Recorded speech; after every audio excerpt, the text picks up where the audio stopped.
This is The Creative Way on the Jefferson Exchange. I'm Vanessa Finney.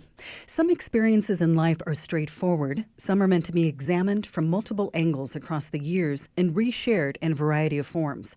Today's topic is one such experience. In 2019, Ashland resident Irving Lubliner published the book Only Hope, A Survivor's Stories of the Holocaust. It's a collection of remembrances that were written by his mother, Felicia Lubliner, who survived the Auschwitz concentration camp and went on to become a published author and public speaker. Last December, Audible released the audiobook version of Only Hope, and now a compelling one-woman play is being developed, a play that's stunning in its ability to evoke the mood of the daily experience of the camp. Here to talk about Felicia's stories in all their iterations are Irv Lubliner, Liisa Ivary, who adapted and directed the stage play, and Christine Williams, who both narrates the audiobook and stars in the play. Welcome, all of you. Thank you. Hi, Vanessa. Thank you. Thank you. Irv, your mother, Felicia, grew up in Poland, and she was 16 years old when the Nazis invaded in 1939. What happened to her during the war, and how did she ultimately make her way to the U.S.? Well, the whole family's life was very much interrupted as they were evicted from their home and pushed into the ghetto in the little village that they lived in. And the family was together for a while, and then certain members of the family, including my mother's father and one of her sisters, were taken away and never seen again. Ultimately, they closed the ghetto in the little town of Pabianica and took my mother and the relatives that were still together with her to the much larger and very overcrowded Lodz ghetto. And she spent time there and ultimately was taken by train in a cattle car to Auschwitz. And she was there for too long. Every day was too long. If you arrived in Auschwitz and weren't killed immediately, you had a life expectancy of about 2 months. And she survived more than 2 months there and ultimately was sent to another camp called Gross Rosen, was liberated from Gross Rosen in May of 1945. And how did she meet your father and make her way to California? My mother had lost all of her siblings, 8 siblings, but my father had only one sibling, an older brother, who survived the Holocaust. And when he was reunited with my father, his fiancée met my dad and said, "I know a woman from my little village. She survived. I want to introduce you." And she played matchmaker and brought my parents together. They married in 1946 and came to the U.S. in 1949. And by 1960, my mother was a published author, writing all of her stories in English, which amazes me. It amazed me reading about it. Talk about an indomitable spirit. She learned English quickly and then began publishing and sharing her story. Exactly, very quickly. And it amazes me that she was raising me and my older brother and working as a seamstress and somehow found the time to be taking classes to master the English language. I could not beat her in Scrabble. She just had an amazing vocabulary. Now, when she passed away in 1974, you inherited her writings and recordings, and we have a clip from one of them. And this sort of explains perhaps why she was so driven to learn the language and publish so widely and share that story. You store things in your memory, and you say to each other, let's not ever forget any of it. Because if we do come out alive of this, if we do wake up from this insane nightmare, we have to bring the message to make sure that this thing will never happen again. So, Irv, you've taken up the baton of carrying this message forward. So besides these works of art that you've created, the book and now the stage play, you've done a lot of public speaking around the country, just like your mother did, about her story to deepen people's understanding of the Holocaust. What impact have you seen on the audiences that you've met? Do you see people connecting with this story? Well, I published the book in response to so many teachers, students, and parents of students that I spoke to in their schools. Everybody was telling me, you need to publish these. And that was a message I heard for about 30 years. And finally, in 2019, after retiring from Southern Oregon University in 2014, I knew that the one thing I had to do now that I was retired was publish these stories. So that happened in 2019. We have here in Ashland the Osher Lifelong Learning Institute, and we are one of about 124 such institutes nationwide. I've now spoken for about 86 of them, I believe, Wow. which has allowed me to make a lot of people aware of words that my mother wanted to share with me, but also with the world. And I continue to do presentations in middle schools, high schools. I've presented here at SOU. I do feel like this is really something I'm very, very passionate about, want to continue to do. And I'm blessed that Liisa has adapted those writings to create a play, that Chris did such a beautiful job on the audiobook. And I just feel so fortunate that these things are coming my way and enabling me to further the message. And Liisa, adapting a story from one medium to another is an art form in itself. So what were your responsibilities with this? And did you have any guiding principles as you tried to translate the book into a stage play? I think the most important thing was to get the gist of each of the separate chapters, which sort of take us through the arc of her experience, going through these dark days, and also being resilient enough to recover and thrive without being overcome by the desire for revenge or guilt at survival, all of which she suffered from. So for me, as an old English major and a longtime actor, I thought putting it on stage and theatricalizing it and making it a multimedia experience would work in the schools.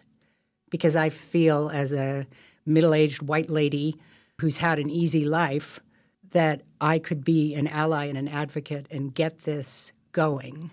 And I never adapted a book. You know, I've written other things for the stage, but I've never adapted a book into a play.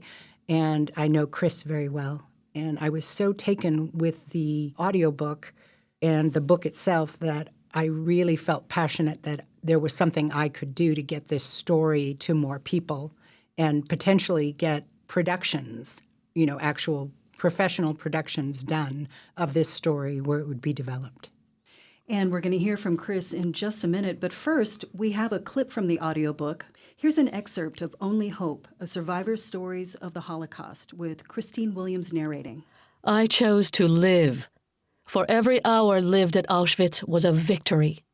And if I had lost in the end, I would be marching to meet death along with the others, without tears, without dramatic outbursts, but in a silence that shrieked its mute protest into the unheeding heavens and a deaf world.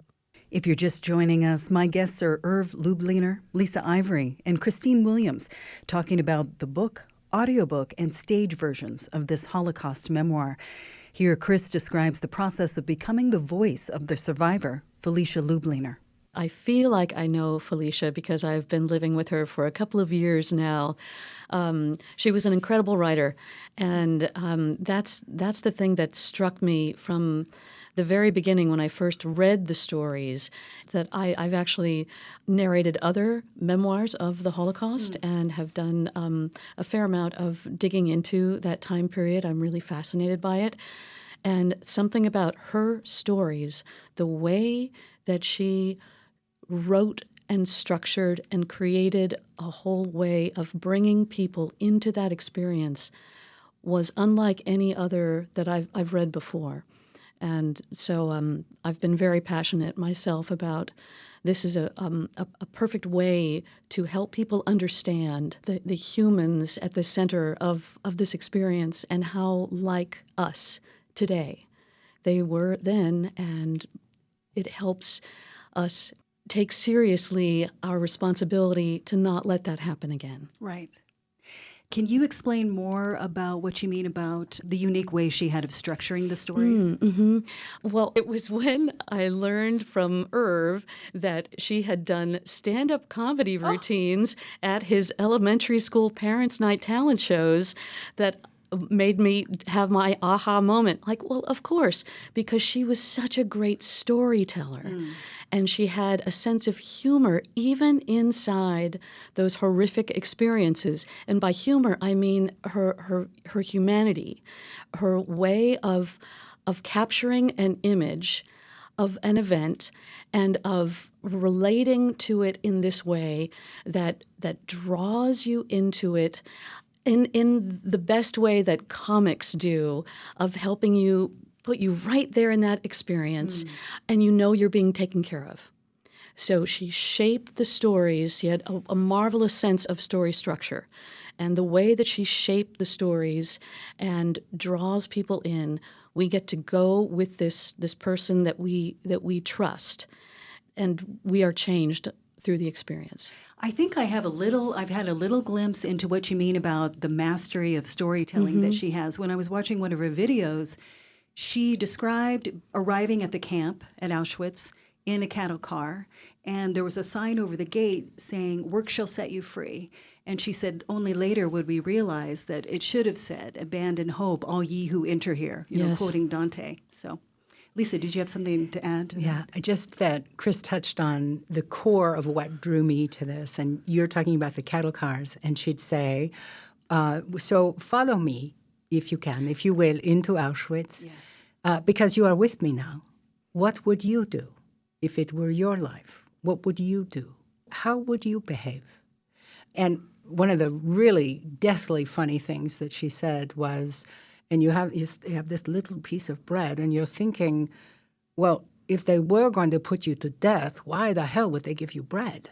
Right. It defies logic. I mean, it's so awfully funny, And so you really challenge yourself, and you think, well, I wouldn't have just surrendered or whatever, And she talks about Anne Frank saying that's what it was like.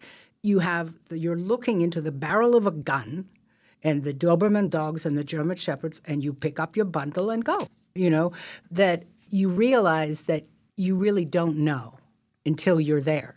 And she had the poetry to say something like, "Death looked at you from the barrels of guns. Death looked at you from the doctors examining you." Now, with the stage reading you just produced, the set is very spare, so the photos that are projected above the stage and the audio elements play a crucial role. Tell me about that soundscape. Well, this was a really rich tapestry because it was a multimedia production that I conceived, and I found a wonderful stage manager from Camelot and OSF named A.J. Ark, who layered in the sounds of rain, distant gunshots, dogs barking, the sound of wind, the sound of terrible, frightening things, but so low, like Zone of Interest, like the film. But he created the world that you would experience at Auschwitz. And then A.J. McCalla, who actually is the Classics and News Service DJ here, one of your hosts, he created underscoring, almost like an opera. And he created and found pieces, sometimes that he would layer one on top of the other, but most importantly, to take us through the story, the whole arc of the story, from each chapter heading so that the audience would know where they were, and then come underneath the big moments, sometimes with multiple pieces playing one over the other. It seemed really effective in setting the scene. Chris, I wonder what your experience was like taking two different approaches with Felicia's stories, first with the audiobook narration and now with a one-woman play. The way that I look at it and the way that maybe it's easiest to understand is the difference between film acting and stage acting. So there's a difference of scale. The intentions are exactly the same, but it's more focused in. And so the difference is that I was already deep into the story and the character, but actually physicalizing her and physicalizing the story gave me an even deeper insight than working on the book as a narrator. And so that was the big difference for me. Okay. She did a magnificent job with it. thanks. She was in the house. She was in her childhood home. She was in the camp. She was in the ghetto. She was in those places, making them live. She brought it to life. Yeah, she really did. I couldn't have been happier. Well, thank you all for sharing about this story. I really appreciate your time, and I wish you the best of luck in carrying this forward. My guests today were Irving Lubliner, Liisa Ivary, and Chris Williams. You can learn more about Only Hope, a survivor's story of the Holocaust and the life of Felicia Lubliner, at onlyhopebook.com, where there are recorded presentations and book excerpts. I'm Vanessa Finney for The Creative Way on the Jefferson Exchange. You can learn more about this episode and listen to others at jeffexchange.org and subscribe to us on your favorite podcast platform.